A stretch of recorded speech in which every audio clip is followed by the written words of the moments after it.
O que está acontecendo, amor? Tá pensando aqui, tá?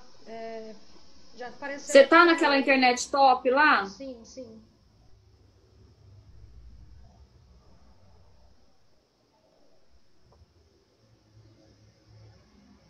O que o Clóvis te falou? Que eu fiz tudo o que nós fizemos ontem. Então vai dar certo, amor. Vai dar certo. O que tá pensando aí? É a internet? A página do InstaFeed. Ontem, o que era? Você não iniciou a transmissão, lembra? Tá iniciando? Lembra Sim, que esqueceu tá. de iniciar Não, a mas transmissão? eu iniciei aqui. Tá até na parte, tá aparecendo interromper transmissão. E por que não tá aparecendo no Instagram? Ok, pode iniciar. Boa tarde a todos. Estamos iniciando mais uma live pelo Instagram da Escola da Advocacia Geral da União. Essa live que também faz parte do projeto Escola em Casa, idealizado pelo nosso diretor nacional, Dr. Danilo Santana.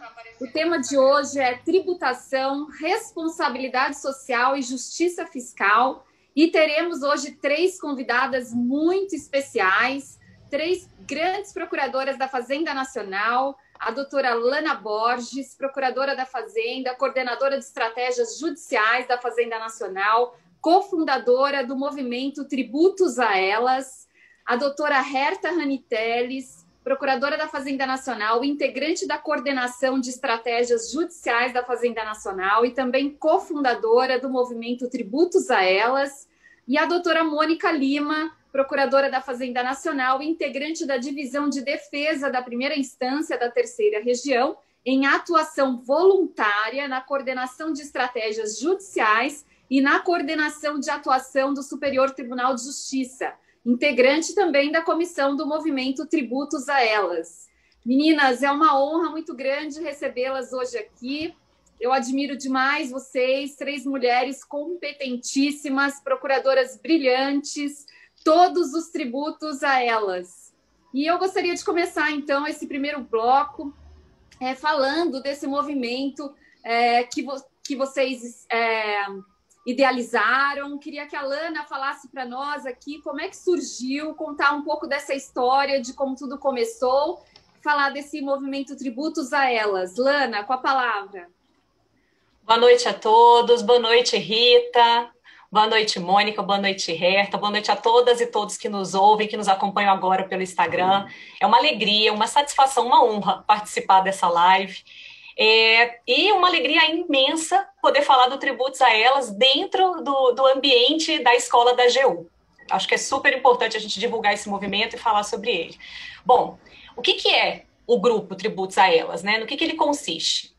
Nós costumamos chamar o Tributos a Elas carinhosamente de TAI. Então, se vocês ouvirem essa expressão ao longo da live, é uma forma abreviada de falar Tributos a Elas.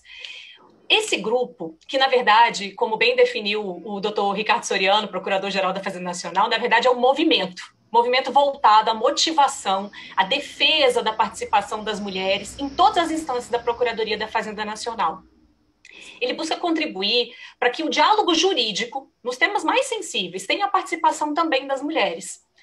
Os objetivos, se formos falar, não é, sobre os objetivos do TAI, solidificar uma rede de apoio entre mulheres, dentro e fora da Procuradoria, ampliar a troca de ideias, de experiência, difundir, fomentar a opinião das procuradoras sobre os temas atinentes ao mundo jurídico, as questões de gênero, as questões de igualdade de tratamento. E o TAI também tem um objetivo muito bacana, que é representatividade externa das procuradoras da Fazenda Nacional e a motivação da liderança feminina dentro da Procuradoria da Fazenda. é preciso que a Procuradoria e todas as outras instituições façam uma autoinvestigação. Existe mesmo esse tratamento desigual em razão de gênero? Rita, e como é que surgiu? Não é interessante falar como é que surgiu o TAI. Nós todas, em regra, vamos nos despertando para essas questões de gênero. Todo mundo diz que ninguém nasce feminista, ninguém nasce com essa consciência, porque até vou falar um pouquinho mais na frente sobre essa imersão que estamos todos, né, da estrutura patriarcal, enfim. Eu que venho de um histórico profissional de discriminação em razão de gênero, eu tinha muitos anseios quando eu entrei na Procuradoria. Eu falava desse assunto dentro da Procuradoria, mas as respostas que eu obtinha dos colegas eram as seguintes: olha, Lana, aqui não tem desigualdade, não tem tratamento diferenciado. O acesso aos cargos de procurador, procuradora é por concurso, não é? Não tem diferença nenhuma entre homem e mulher aqui dentro. E aquilo me preocupava um pouco, me trazia uma certa inquietação. Mas não conversava nos corredores, recebia esse tipo de resposta e ficava um pouco mais tranquila, né? Dentro do possível, da tranquilidade. Até que em 2019, novembro de 2019, aconteceu um evento no Rio de Janeiro, um evento da Procuradoria da Fazenda. E o que acontece? Quando o cartaz veio para mim, o cartaz desse evento, eram 23 palestrantes, 2 mulheres, uma procuradora da Fazenda Nacional, que era eu. Então aquilo me doeu tanto, e as pessoas começavam a falar: Lana, lembra aquele seu assunto sobre tratamento diferenciado de gênero? Olha aqui a foto. Eu falei: tô vendo a foto, né? E aquilo incomodou muita gente, e a mim. E aí eu resolvi falar, e agora de uma forma institucional, sobre essa questão do tratamento diferenciado em razão do gênero. E eu usei 5 minutos da minha fala num congresso jurídico. Eu tive essa inquietação tamanha que eu usei 5 minutos da minha fala para perguntar por que nós não tínhamos mais mulheres ali. As mulheres não eram convidadas a falar, ou as mulheres eram convidadas, as procuradoras eram convidadas a falar e elas não aceitavam. E qualquer um desses 2 pontos precisava ser trabalhado. Porque, vejam, a advocacia pública como um todo, ela tem teses muito interessantes para tratar. São os temas complexos, né, em mais alto grau. Enfrentamos escritórios de advocacia super bem estruturados. E a pergunta era: se temos material, se temos pessoas competentes, por que nós não temos mulheres aqui nesse evento? E aí aquilo foi me inquietando. Nós fomos pesquisar a questão do número de procuradoras que hoje, naquela época, né, que exercem cargos de chefia na Procuradoria da Fazenda Nacional. E o nosso espanto, e aí essa pesquisa já se deu um pouquinho mais à frente, mas é que, por exemplo, esse é um exemplo atual, de 25 cargos de coordenador geral, de coordenadora geral, nós temos 21 ocupados por homens, 4 ocupados por mulheres. Essa disparidade, ela incomoda, essa disparidade, ela traz para nós a certeza de que há alguma coisa errada. Então, diante de todas essas inquietações, em dezembro de 2019, depois de muita conversa com a Herta, depois de muito conversar com outros colegas, e essas minhas inquietações, a Herta trouxe as dela, eu trouxe as minhas, e eram sempre... E cada vez que a gente conversava, ficava mais em ebulição essa situação, enfim. Em 11 de dezembro de 2019, então, eu, Herta, a Núbia Castilhos, doutora Núbia, doutora Renata Barroso, doutora Sara Carcará, entendemos que era o momento de fundar o Tributos a Elas. Não sabíamos nem a repercussão que ia ter, não sabíamos o tamanho, a proporção que isso ia tomar, não sabíamos se teríamos ou não apoio das outras procuradoras, enfim. E foi assim que surgiu, de uma inquietação que depois foi se propagando, e depois que surgiu, que foi fundado o movimento, nós recebemos inúmeros feedbacks de colegas que nos trouxeram também as suas dificuldades dentro do ambiente de trabalho, na sua posição de mulher. Então, são dificuldades que o TAI tem abraçado para poder unir as procuradoras da Fazenda. E essa união já ganhou os muros da Procuradoria e já atravessou muito. Mas eu vou deixar as minhas colegas complementarem. Que bom, Lana, que bom. Sabe que eu assisti um TEDx da doutora Ruth Manos, que é uma advogada trabalhista, e que ela fala sobre a escalada da vulnerabilidade. E ela fala nesse TED que a mulher que nunca sentiu algum sintoma de desigualdade, que nunca sentiu nenhuma discriminação, ela é distraída. E eu gostaria de fazer uma pergunta agora para a Herta. Herta, por que vocês acham que esse movimento tem sido tão importante para as mulheres na Procuradoria da Fazenda Nacional e quais as iniciativas que o movimento já teve? Ô, Rita, primeiro agradecer de estar aqui nesse espaço e dar uma boa tarde aí, cheio de carinho para vocês e para quem está acompanhando a gente.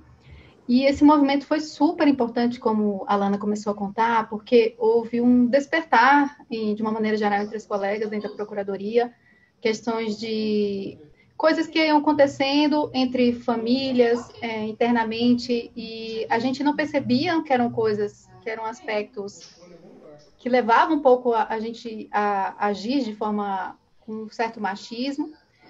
E muitas pessoas foram me dizendo, né? Olha, que bom que esse movimento surgiu, porque há muito tempo que eu estava pensando isso, e me mandavam fotos de locais em que só tinha ela de, por exemplo, a Joana, né, lá do Ceará, mandou foto que só tinha ela de chefe de mulher e vários outros chefes no Nordeste. Então, elas foram se sentindo parte disso e foram se sentindo contempladas nas nossas preocupações. E a nossa intenção geralmente foi essa mesmo. A importância do movimento é mudar paradigmas, é repensar ações, conceitos, significados. Geralmente a gente repassa algumas coisas que a gente aprendeu na família, na escola, e não se dá conta de que aquele tipo de ações são ações que atrapalham a igualdade entre homens e mulheres, que estão repassando ali tradições e pensamentos antigos. A gente sabe que tem uma dificuldade nesse movimento, em ele encontrar espaço em muitos lugares, mas na Procuradoria a gente encontrou um espaço super aberto, a gente foi super bem recebidas, e a intenção era essa. O que a gente fez até então? A gente montou um Instagram, então a gente fez várias campanhas no Instagram, campanhas de divisão de tarefa doméstica entre homens e mulheres para repensar esses conceitos, porque os homens também têm que cuidar dos filhos, da casa, não são só as mulheres, ainda mais na época de pandemia. A gente fez campanha sobre racismo no Instagram, e diversas outras. E também fizemos várias rodas de conversa. Nossa primeira roda de conversa foi exatamente nesse dia, aí, em dezembro de 2019, que a gente trouxe a Bárbara para conversar com a gente do Elas Pedem Vista. Também trouxemos a Maria Cândida, da Juf Mulheres, a Valesca Zanello, psicóloga. E nesse momento foi um grande encontro de mulheres conversando sobre dificuldades, sobre problemas de uma maneira geral, que são transversais a todas nós. Depois a gente fez outros eventos, a gente conversou sobre a tarefa do cuidado, por que é tão difícil a mulher arcar com a tarefa de cuidar dos filhos e da casa, e etc., dos parentes doentes, e isso atrapalha a ascensão profissional dela. E, inclusive, a gente chegou até a discutir que isso atrapalha até os homens, porque os homens que querem ficar mais próximos de sua casa e ajudar mais com seus filhos, acabam não encontrando tanta abertura no mundo profissional de uma maneira geral por conta disso, porque eles têm que voltar para casa mais cedo, têm que buscar a criança na creche, e tudo isso atrapalha de uma certa forma. E foram diversos outros movimentos, diversos outros trabalhos que a gente fez dentro. Foi um momento de despertar, foi um momento de ser bem recebido dentro da Procuradoria, e pessoas de fora também nos buscaram, advogadas.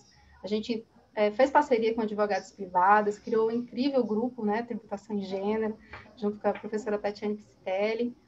E nesse grupo também a gente conversa sobre essa escalada da mulher, essa dificuldade que ela tem, todos os outros problemas em relação ao patriarcado. Assim, foram grandes momentos, e a intenção é que a gente faça mais coisas. Eu vou deixar espaço aí para vocês contarem mais. Tá bom, eu queria passar então a palavra agora para a Mônica. Mônica, conta pra gente quais são os projetos do futuro aí, para o futuro. O que o movimento pretende fazer? Rita, bom, assim, primeiro eu queria dizer sobre como que o TAI foi recebido interna e externamente, né, que eu acho que isso é uma característica muito interessante. E eu posso dizer até de uma maneira diferente das meninas, porque no início do TAI eu não fazia parte dele, então eu fiz parte do grupo que estava de fora vendo esse projeto nascer. E eu achei muito interessante esse projeto, achei sensacional, porque eu presenciei situações que realmente exigem a reflexão acerca do que acontece com a mulher procuradora, servidora, terceirizada na instituição. E eu acho que também uma das maiores qualidades do TAI é justamente provocar essa profunda reflexão sobre nós mesmas, bem como das situações que ocorrem na sociedade e que muitas vezes nós nem percebemos. Esse chamamento para discussão despertou muitas colegas e eu sinto que foi justamente por isso que o projeto, o movimento, foi tão bem acolhido. Institucionalmente falando, eu posso dizer que o acolhimento até superou as minhas expectativas, porque num primeiro momento eu considerei que o TAI fosse trilhar um caminho mais independente, mas não demorou muito para que a PGFN, nas pessoas, inclusive dos procuradores gerais, né, tanto do Dr. Levi quanto do Dr. Ricardo, apoiassem esse movimento e se colocaram à disposição para a causa. Externamente, nós também fomos muito bem recebidas, inclusive pela OAB, que convidou o TAI para vários eventos online, tanto a Alana quanto a Reta participaram desses eventos, e até a mídia, de modo geral, ficou muito interessada no TAI, tanto que durante a pandemia nós demos várias entrevistas, a Reta, salvo engano, deu entrevista para uma emissora da Bahia, eu dei para Minas também, falando sobre assuntos sobre os quais eu nunca havia tratado. A gente tem que estudar bastante para abordar assuntos tão relevantes para a sociedade. Agora, sobre os projetos, que eu posso falar de mais concreto, ainda mais hoje, é que a gente está lançando o podcast do TAI, que está disponível nas plataformas, tanto da Apple quanto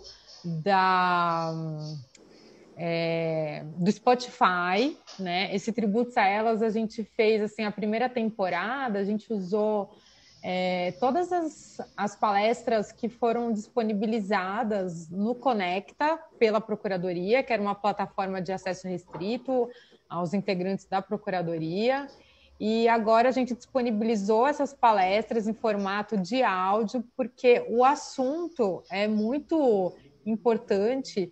E cada episódio é uma palestra com um conteúdo riquíssimo sobre vários temas que giram em torno da mulher, da posição da mulher na sociedade, saúde mental, dentre outros.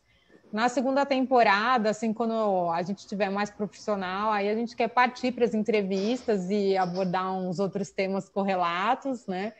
E outra coisa interessante de projeto que eu tenho para falar é que a gente tem a ideia, né, de escrever um livro em parceria com a FGV, sob o comando da professora Tatiane Piscitelli, que vai ser o grande fruto desse grupo de estudos que nós fizemos e que provavelmente vai ser o primeiro livro sobre tributação e gênero no Brasil. Ah, que legal! Eu já fiquei muito feliz com essa notícia, muito feliz com essa notícia. Acho que vai ser incrível.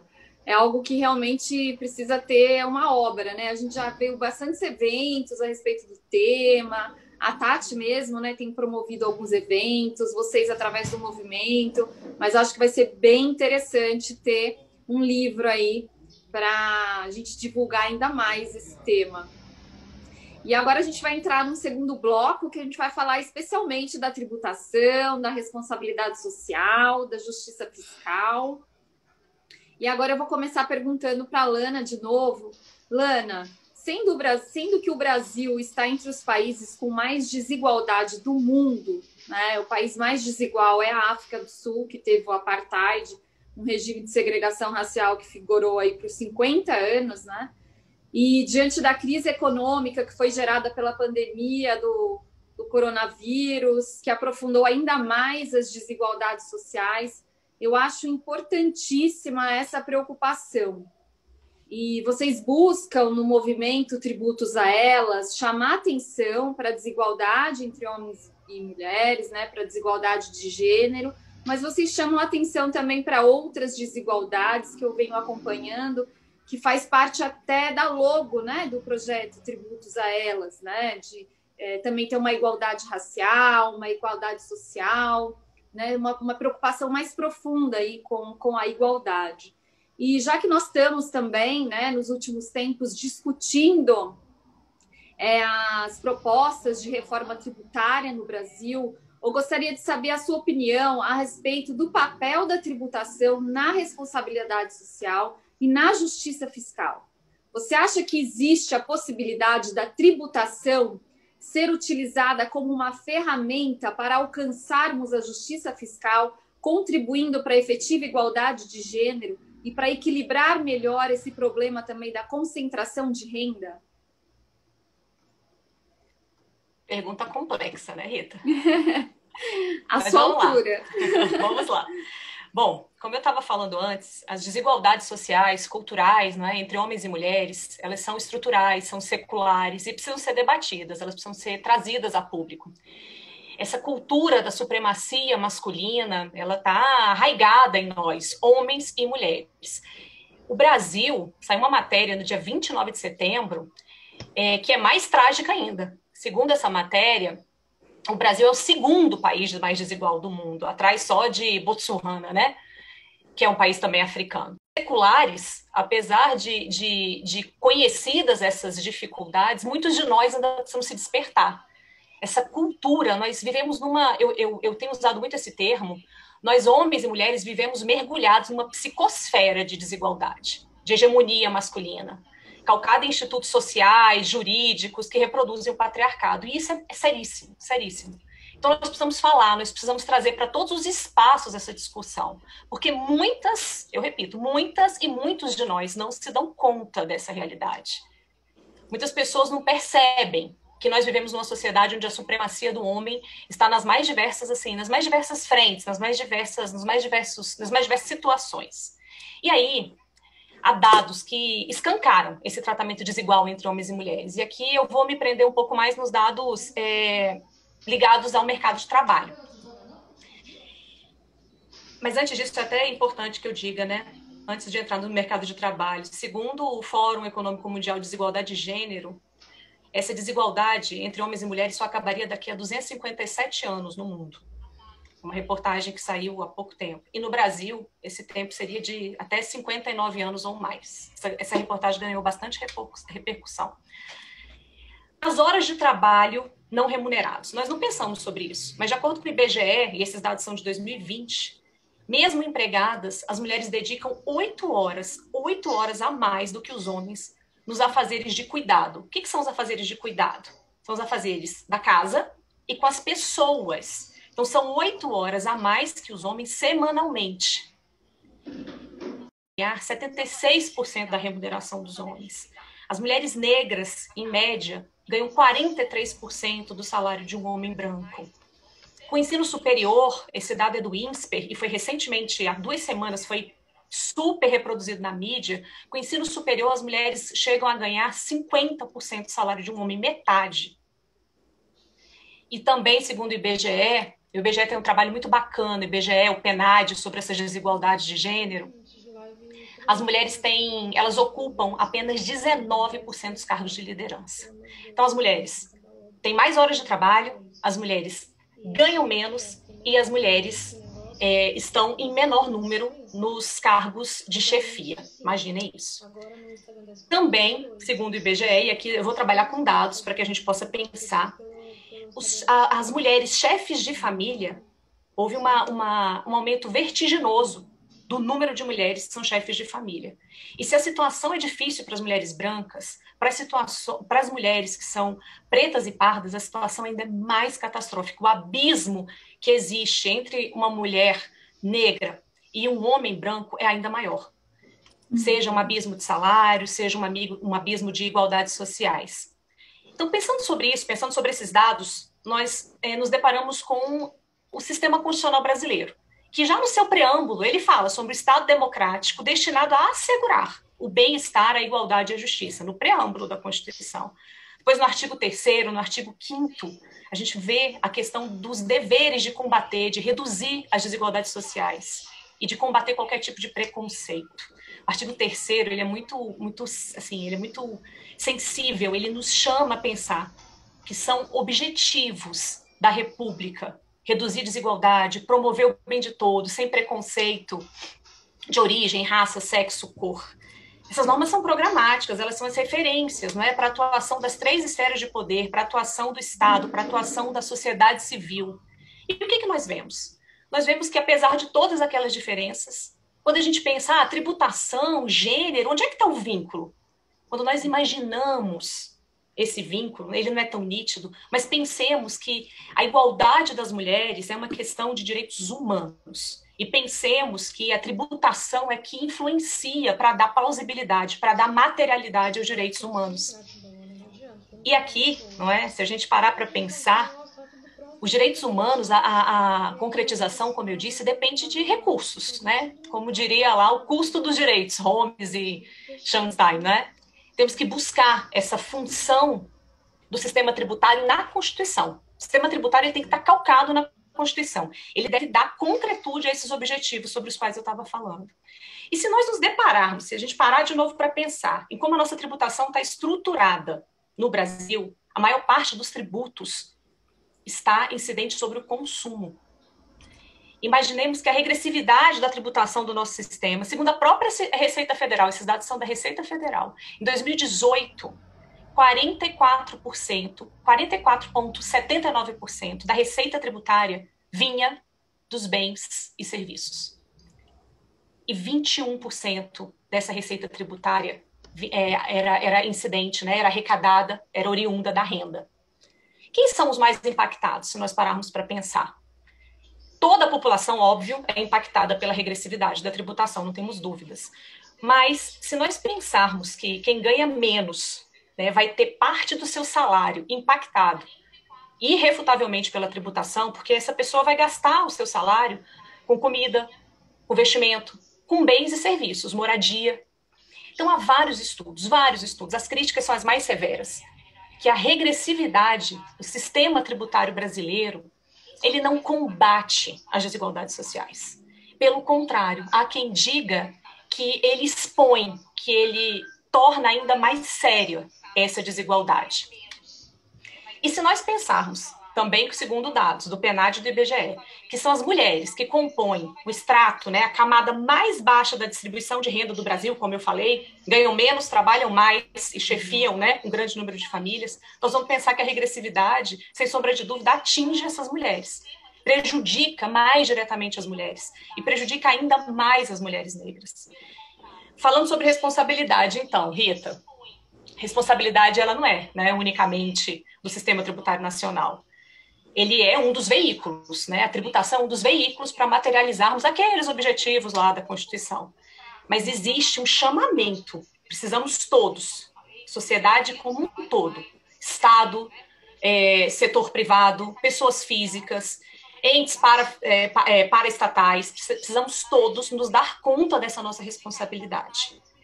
A tributação ela pode e deve contribuir com a justiça fiscal na medida em que é imprescindível materializar a tributação tendo por base a capacidade contributiva. O que é justiça fiscal? A justiça fiscal ela vai ser muito maior quanto mais justa for a nossa sociedade. E aqui a preocupação. Quando falamos nos textos, quando paramos para analisar os textos da reforma tributária, né, a PEC 45, a 110, o PL 3887, nós nos perguntamos, houve preocupação com a questão de gênero? Houve preocupação com essa questão das desigualdades sociais? A reforma tributária, ela não avançou sobre a questão de equalização de gênero. E também não buscou, a fundo, minimizar as desigualdades sociais. Isso é muito sério. Esse grupo, sobre o qual a Herta falou, tributação e gênero, que é uma parceria entre a FGV e a PGFN, ele trouxe para nós muitos ganhos, muita troca de material. E conversamos muito sobre essa questão de gênero, tributação, e sobre a tributação sendo utilizada como essa ferramenta na busca pela equalização dessas desigualdades. E aí uma pessoa desse grupo, a professora Ana Priscila Prado, lá de Recife, quando eu falei para ela que ia conversar sobre isso aqui na live, ela me mandou um acórdão, um voto da ministra Carmen Lúcia, que eu vou fechar com ele, porque eu não conhecia. É um voto sensacional. Na ADI 2649, quando se discutia a constitucionalidade da lei que concede passe livre às pessoas portadoras de deficiência, a ministra Carmen Lúcia disse o seguinte, eu vou ler aqui. Não apenas o Estado haverá de ser convocado para formular as políticas públicas que podem conduzir ao bem-estar, à igualdade e à justiça, mas a sociedade haverá de se organizar segundo aqueles valores, a fim de que se firme como uma comunidade fraterna, pluralista e sem preconceitos. Então, a minha preocupação, a nossa preocupação, é que a responsabilidade social ela não é do Estado, ela é de todos nós, ela é também do Estado, mas que todos nós nos envolvamos nessa questão da materialização, da busca, não é por uma igualdade entre homens e mulheres, entre pessoas negras e pessoas brancas, uma igualdade, um estado de fraternidade maior. Falei demais, eu acho, é isso, Rita? Não, não falou demais, não. Eu acho que a gente tem realmente necessidade de debater essas questões para que surjam aí soluções, para que surjam novas propostas mais aprimoradas, porque nós sabemos, de fato, que no Brasil ainda nós temos muita injustiça tributária e isso se materializa principalmente no fato de quem ganha menos acaba pagando mais tributo. Então, a gente precisa realmente refletir sobre isso, conversar sobre isso, colocar esse tema para debate e nós vamos voltar a falar sobre isso ainda nessa live. Mas eu queria perguntar para a Herta, em termos assim de responsabilidade social e justiça fiscal para o equilíbrio nas oportunidades entre homens e mulheres, o que você acha que a gente pode pensar para o futuro? Qual o papel do Estado e da iniciativa privada para diminuir essas desigualdades? Nós temos visto, né, ultimamente aí várias iniciativas de empresas, iniciativas do judiciário, que a gente trocou aí no nosso WhatsApp esses dias, mas eu queria saber, assim, a sua opinião, né? Qual o papel do Estado e da iniciativa privada? E como a Lana bem colocou, nós sabemos que existe uma desigualdade ainda mais discrepante, né, com relação às mulheres negras, né? Ainda é uma desigualdade realmente muito mais grave. E eu queria saber o que você acha que pode ser feito, tanto pelo Estado como pela iniciativa privada, a esse respeito. Rita, que responsabilidade, hein? Vou pegar aqui um gancho do que a Lana falou, da questão o artigo 1º da Declaração Universal de Direitos Humanos fala que todos os seres humanos nascem livres e iguais em dignidade e direitos, dotados de razão de consciência, e devem agir uns para com os outros em espírito de fraternidade. Então, e esse constitucionalismo fraternal está expresso na nossa Constituição, como a Lana ressaltou. E a gente tem ainda os Objetivos do Desenvolvimento Sustentável, do qual o Brasil fez parte, ele dialogou. São 17 objetivos, 169 metas, e dentre esses tem metas que são de eliminar a desigualdade, da divisão sexual do trabalho remunerado e não remunerado, inclusive do trabalho doméstico e do cuidado, promovendo maior autonomia de todas as mulheres nas suas interseções com raça, etnia, idade, deficiência, etc. E a gente também tem a meta 5.5 de garantir a participação plena e efetiva das mulheres e a igualdade de oportunidades para a liderança em todos os níveis de tomada de decisão. E, para que não reste dúvida, as empresas também têm essa responsabilidade social, porque em 2011 o Conselho dos Direitos Humanos da Organização das Nações Unidas aprovou os princípios orientadores sobre empresas e direitos humanos, e a partir de então são 31 princípios que as empresas têm que observar, o Estado brasileiro também, de proteger os direitos, respeitar e reparar. São vários princípios nesse sentido. E se você me pergunta especificamente, mais detalhadamente, sobre as mulheres negras, etc., ainda lembro um ponto relevante, que o Michael Sanders falou no livro dele recente, A Tirania do Mérito, uma das sugestões que ele dá é a revalorização do trabalho, sobretudo do trabalho em áreas de domínios essenciais, que por variadas razões não são valorizadas atualmente, inclusive o trabalho de cuidado, o trabalho de hospitais, o trabalho de cuidado de idosos, o trabalho de cuidado dentro de casa. E se a gente for pegar os dados, são as mulheres que arcam com a maioria desses cuidados. A gente tem aí um número de 86% de enfermeiras, mais ou menos, Dessas 86% que são mulheres, a gente tem 53% que são negras e pardas. Em 2018, a gente tinha uma população de aproximadamente 3 milhões de empregadas domésticas negras, e a gente ainda tem um dado que aponta que as mulheres também são a maioria como chefes de família, e as mulheres negras são a maioria da maioria. Então, a gente tem 44% de mulheres chefes de família e 56% que são mulheres negras dentro dessa categoria de chefes de família. Então, a gente tem que lembrar dessa questão não dá para desatrelar o trabalho do cuidado da mulher, ela está vinculada a isso, e a gente tem que pensar em como valorizar esse trabalho do cuidado. É uma indicativa, homens também estão indicando, o próprio Mike Sanders está indicando, porque ele lembra um ponto nesse livro interessante, que é por trás de um heterossexual branco, chefe de uma grande multinacional, ou deputado, ou senador, ou etc., tem um rol, uma pirâmide de pessoas ali por trás, cuidando daquilo, que via de regra são mulheres, que estão cuidando dos filhos dele, da alimentação dele, da gravata se está bem passada, se o filho está sendo bem ensinado, são os professores dos filhos deles, etc.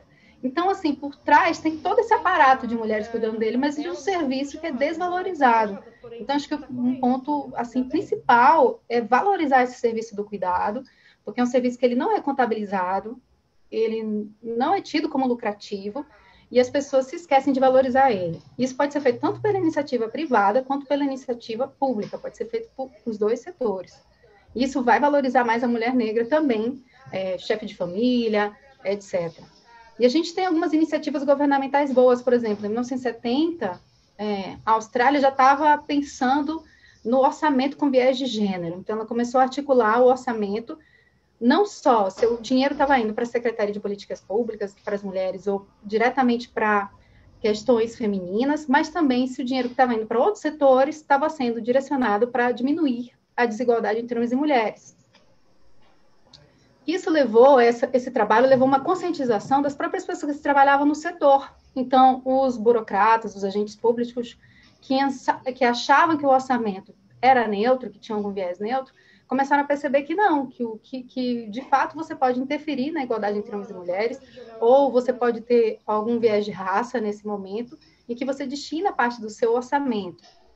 Tanto que eles perceberam que o Departamento de Indústria, Tecnologia e Comércio, por exemplo, detectou que havia a possibilidade de as reformas macroeconômicas que eles estavam fazendo naquela época estarem favorecendo mais os homens, porque os desembolsos e estímulos do governo destinados à indústria automobilística, que tem a maioria de funcionário masculino, homens, né, eram muito maiores, eram consideravelmente muito maiores do que os desembolsados para as mulheres, para as indústrias que tinham, em sua maioria, funcionários mulheres, como, por exemplo, indústria de calçados, etc. Em 2001, 40 países já teriam implementado esses programas de igualdade de gênero em seu orçamento. No Equador, a gente tem um classificador funcional de orçamento para a função de igualdade de gênero, tem uma numeração do orçamento para isso. E nas Filipinas se determinou que 5% de todo o orçamento de qualquer tipo de setor fosse direcionado para a promoção da igualdade de gênero e para o fortalecimento da mulher. Dentro do Brasil, a gente teve uma iniciativa muito bacana que eu tive a alegria de estar junto, foram 4 advogadas públicas federais fabulosas que fizeram, que foi, em conjunto com outras pessoas, que foi o Código de Conduta do Ministério dos Direitos Humanos, direcionado a todos que quisessem firmar compromissos com o Ministério. Então, a gente sabe que a União, os estados e os municípios são grandes compradores, eles fazem muita licitação e movimentam muito dinheiro e favorecem muitas empresas de serviços, de produtos. Então, a gente quis direcionar naquele momento, por meio de uma portaria, por meio de uma determinação que obrigasse que as empresas pensassem mais em igualdade de gênero dentro delas, tivessem mecanismos para que a pessoa pudesse denunciar assédio moral, etc., observasse se havia igualdade de raça, de gênero em seus cargos altos, se a empresa estaria possibilitando esse tipo de ascensão.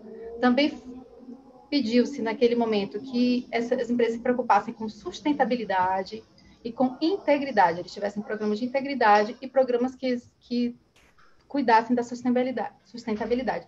E o projeto foi tão legal que ele foi importado para o CNJ.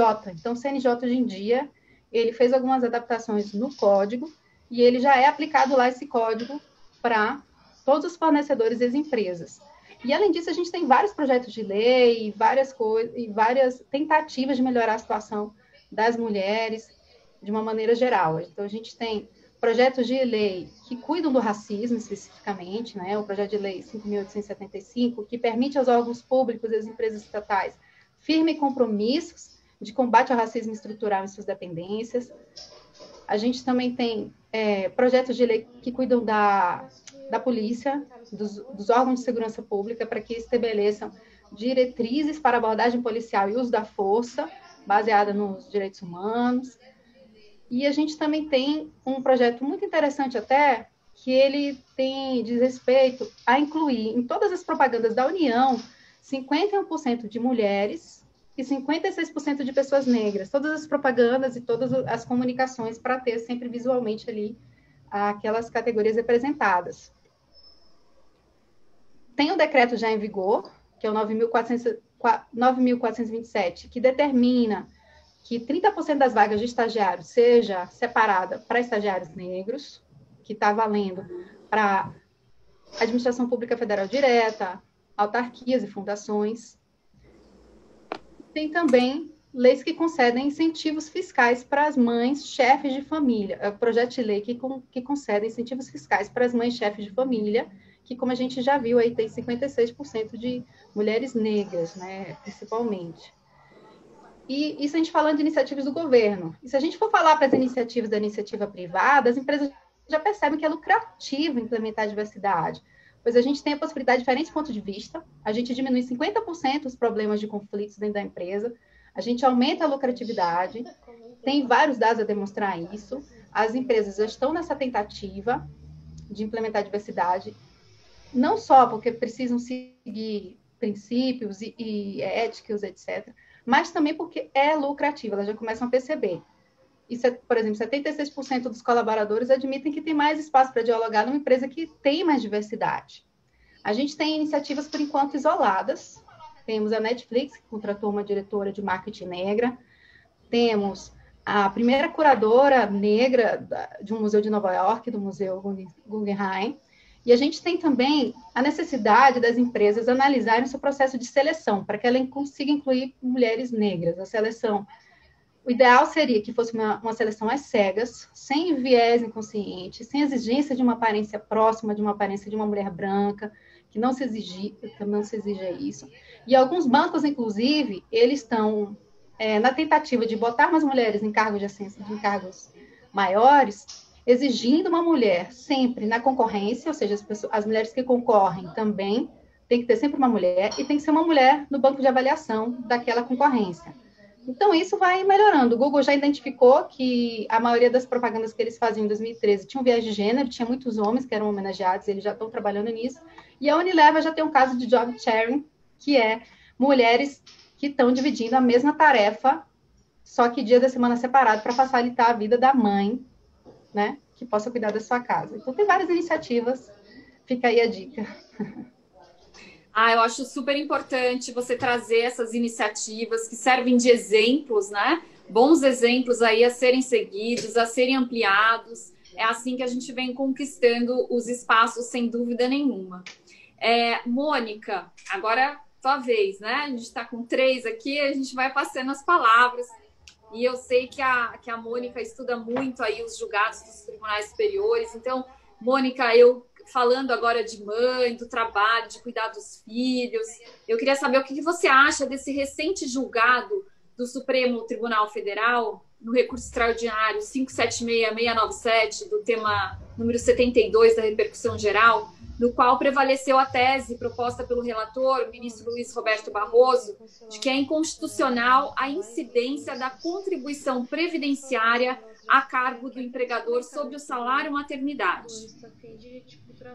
Rita, o recente julgamento do RE 576 veio para movimentar bastante a discussão da tributação em gênero, em especial no mercado de trabalho. Isso no nosso grupo de estudo foi o tema da vez aí por muitos dias. Nós, procuradoras, naturalmente, temos aquele viés de defender a incidência da contribuição previdenciária, mas, assim, depois do susto, a gente começa a compreender melhor até todo o contexto, né? O fato é que a pauta feminista vem se intensificando, ganhando novos contornos e contribuições cada vez mais ricas, o que evidentemente impactou no julgamento do RE 576. Eu, particularmente, considero muito nobre a forma pela qual o ministro Barroso quis encarar esse julgamento, porque ele poderia perfeitamente ter se limitado à inconstitucionalidade formal do artigo 28 da 8.212, atribuindo ao salário maternidade um caráter previdenciário, e concluído, então, que não se trata de salário, que a incidência deveria ser prevista por meio de lei complementar, de acordo com o artigo 154. Mas todas nós vimos que ele foi além, apreciando a questão sob a ótica do espaço da mulher no mercado de trabalho e quanto que a contribuição previdenciária patronal poderia prejudicá-la nisso. E é interessante destacar que no julgamento do RE 576 não foi tratada a incidência da contribuição previdenciária a cargo da segurada, mas sim sob a responsabilidade da empresa. E isso é até um ponto curioso no âmbito da discussão da tributação em gênero, porque normalmente quem estuda o assunto acaba analisando mais a questão sobre o viés da ética, o viés da tributação sobre a renda da mulher, né? Seja ela direta ou indireta. Então, o julgamento do RE nos direciona a um outro ângulo, que é a redução do custo para o empregador na contratação de uma mulher relacionado à licença maternidade e como que isso, essa redução de custo, pode contribuir para que a mulher ocupe cada vez mais o seu espaço no mercado de trabalho. Muito legal. Gente, a Mônica é uma super articulista do Jota. Eu adoro os artigos dela. Ela tem assim uma perspicácia para escolha de tema, para escrever de forma, nossa, muito, muito bacana. Adoro os artigos dela. Até convido vocês a buscarem lá os artigos da Mônica no Jota, que vale a pena a leitura.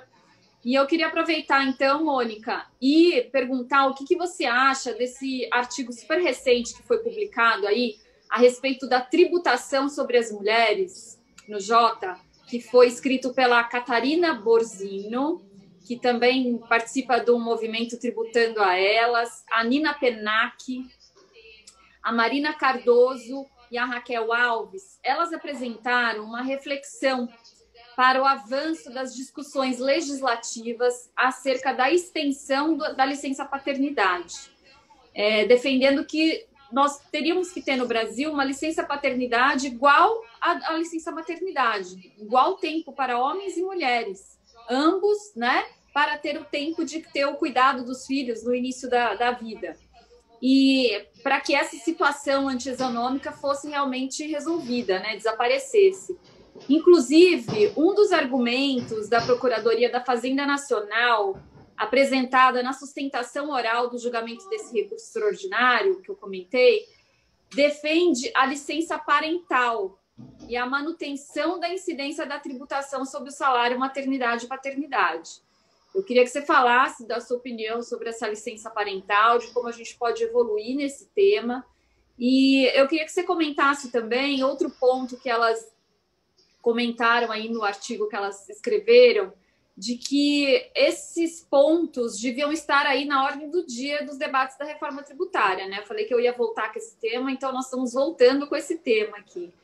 Então, eu queria que você falasse especialmente sobre o viés do papel da tributação na justiça social e na igualdade de gênero. O que você acha? Bom, Rita, nós sabemos que o discurso dos empregadores sempre foi no sentido de que não seria justo sofrer a incidência da contribuição sobre a sua folha, porque a empregada estava afastada e não prestava o serviço para ele, né? A realidade do mercado nos mostra que as pessoas jurídicas querem ganhar cada vez mais e reduzir os seus custos, se possível, na mesma proporcionalidade. Mas, assim, o empresariado surfou na onda do feminismo e isso colou bonito no STF, né? Porque veio a calhar, inclusive, com a discussão atual. Na minha opinião, O que aconteceu nesse caso foi uma verdadeira apropriação do discurso feminista pelo mercado, quando na realidade muito do que se vê é que o mercado poucas vezes se importa com a pauta feminista. A gente vê algumas iniciativas isoladas, mas no geral a gente encara uma situação bem diferente. E o grande mistério agora é sobre se haverá ou não uma melhora do espaço da mulher no mercado do mercado de trabalho. Eu, particularmente, acho muito difícil essa decisão do RE 576 impactar da forma como se espera, porque até em outra oportunidade, o empregador já foi desonerado dos custos com o pagamento do próprio salário da mulher em licença maternidade. Antigamente, o empregador era responsável pelo salário. E, ainda assim, mesmo depois dele deixar de ser o responsável pelo pagamento do salário no decorrer da licença maternidade, o preconceito permaneceu. Então, eu receio que a decisão acabe se tornando apenas um instrumento para a redução do custo do empresariado. É porque, na verdade, toda a questão relacionada à maternidade é vista de forma muito negativa no mercado de trabalho. O empregado, ele não analisa só o custo da contribuição previdenciária, mas também o custo com a contratação de um terceiro, na ausência da mulher durante a licença maternidade, e principalmente o que a mãe vai render a partir do momento em que ela voltar a ocupar o seu trabalho, o seu posto, né, o seu lugar de trabalho na empresa.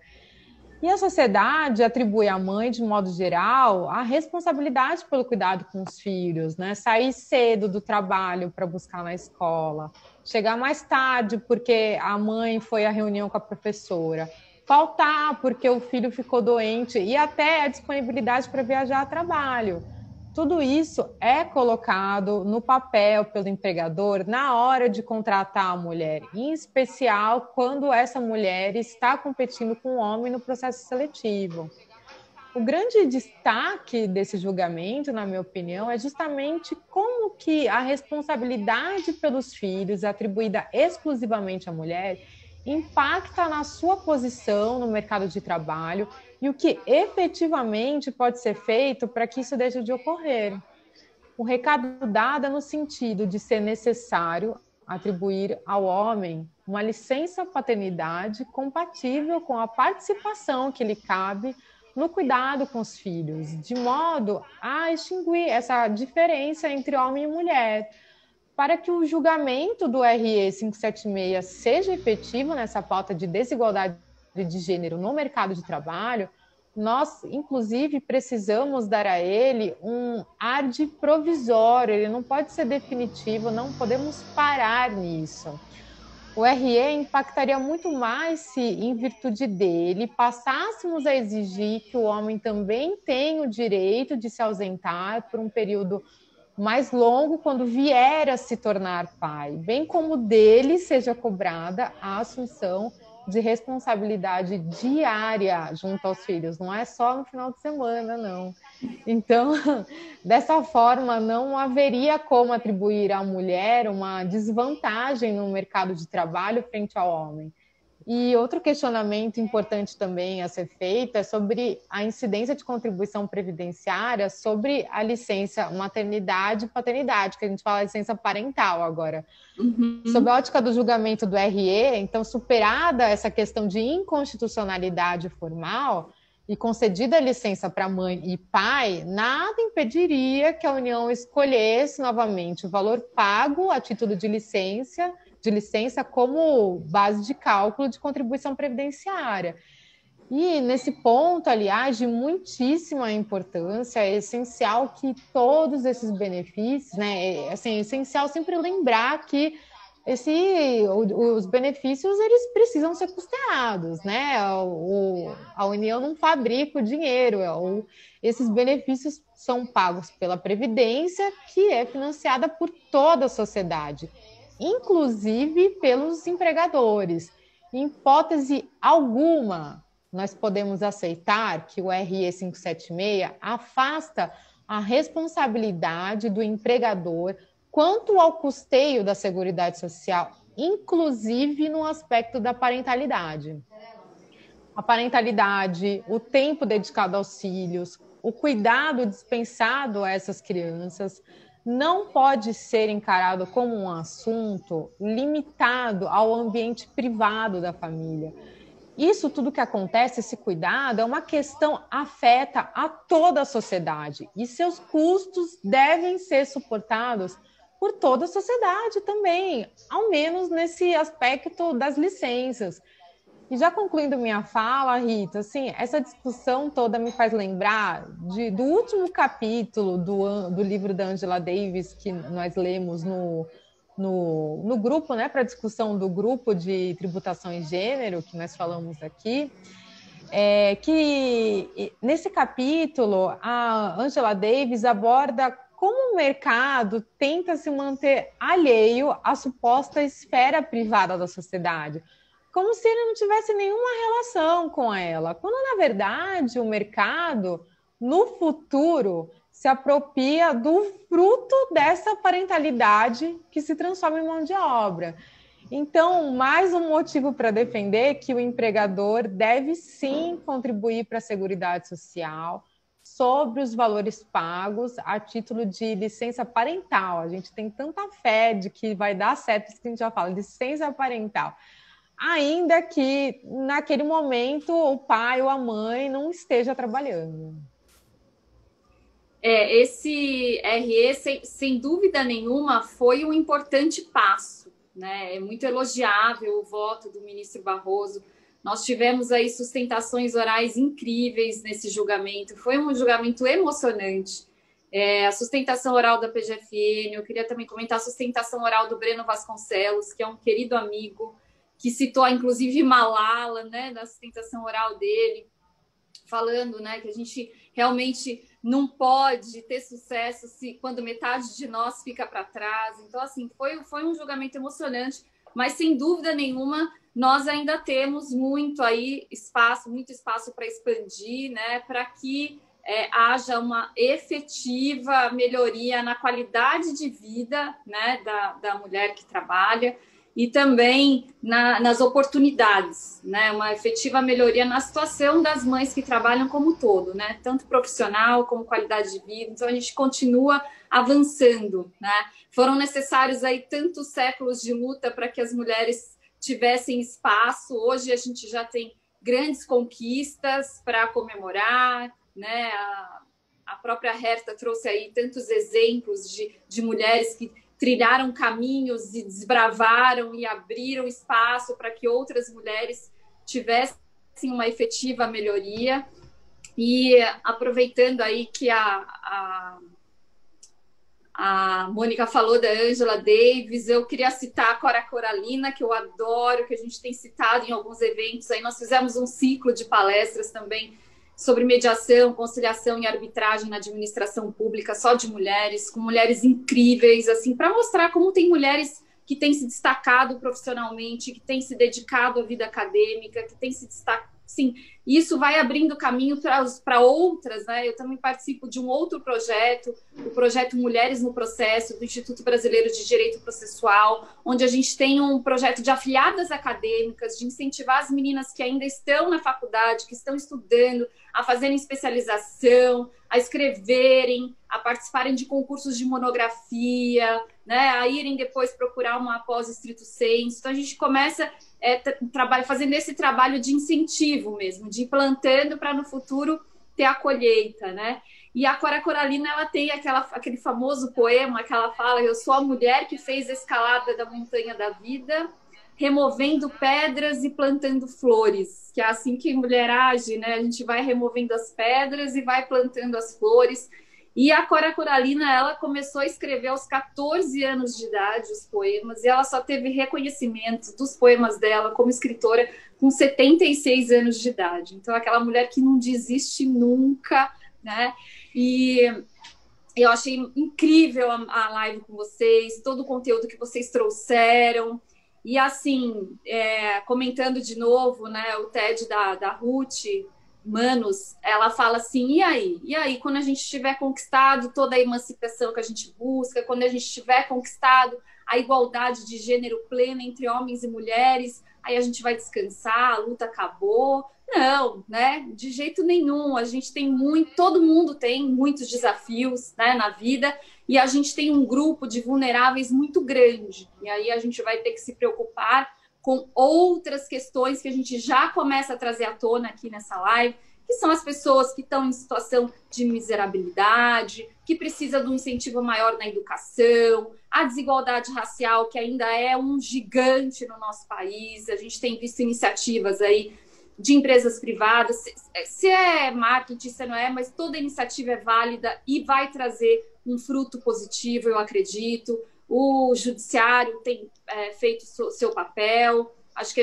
a gente, como administração pública, tem também que se preocupar com isso, com a igualdade, né, racial também, com os vulneráveis, que são as pessoas portadoras de deficiência. Aqui eu já aproveito para falar de uma live que a gente vai ter na Escola da AGU com a Jerusa Ferreira, que é uma advogada da União, super empenhada, super ativista das mulheres com portadoras de deficiência. A live vai ser dia 5 de outubro, às 17 horas. Ela vai falar sobre a invisibilidade social e institucional da mulher com deficiência. Então, assim, a gente tem muitos caminhos aí para continuar trilhando. E eu queria agora dar uma oportunidade para que cada uma fizesse aí as suas considerações finais, porque o tempo da nossa live é contadinho. Lana, com você. Rita, eu vou falar bem rápido. Precisamos todos mesmo nos dar conta da nossa responsabilidade social, não é? E precisamos nos concentrar e sabermos o quanto somos privilegiados. Do alto do nosso privilégio, no meu caso, né, do alto do meu privilégio branco, eu preciso trabalhar por uma sociedade melhor. Todos nós precisamos. Então, que a gente se sinta parte dessa transformação, dessa mudança. Uma boa noite a todos. Boa noite, obrigada. Herta, pode falar só tchau, porque está acabando o nosso tempo aqui. Tchau, pessoal. Então, eu vou dar tchau também. Beijo. Vamos dar tchau. Eu acho que dá tempo da Herta falar. Não sei. Eu não tô com o Instagram aberto aqui. Sim, gente, foi maravilhoso. Fala aí, termina aí, faz aí o encerramento, Herta. Não, eu só ia lembrar aqui a fala da Mônica, da Angela Davis. Eu acho isso, me toca muito particularmente, eu acho super importante, porque o empregador, na verdade, o grande cliente do trabalho de cuidado que a mãe tem com os filhos é a iniciativa privada. É ela que vai receber ali aquela pessoa que vai ter cuidado, vai ter habilidade emocional, habilidade de agir, de interagir. Vai ser uma criança criada, um adulto pleno e que vai trabalhar. E também, por conta do cuidado que a mulher tem, a empresa consegue um marido totalmente disponível para estar lá altas horas por dia. Então, ele acaba pagando o salário de um, né? O salário dos dois pelo preço de um. Ele só paga o salário do marido, que está lá altamente disponível, e a mulher está cuidando dos filhos. Então, o grande privilegiado, o grande cliente é a iniciativa privada, é a pessoa que emprega aquele marido, que tem aquela esposa que está cuidando dos filhos. Então, assim, vamos repensar. Acho que é importante mesmo, Mônica, dividir essas atribuições. Obrigada, meninas, Mônica, Lana, Herta, foi maravilhoso ter vocês aqui, uma honra. Muito obrigada. Que hajam outras, né? Obrigada. Tchau. Eu agradeço. Gente. Grande abraço. Obrigada. Tchau, tchau. Tchau, tchau.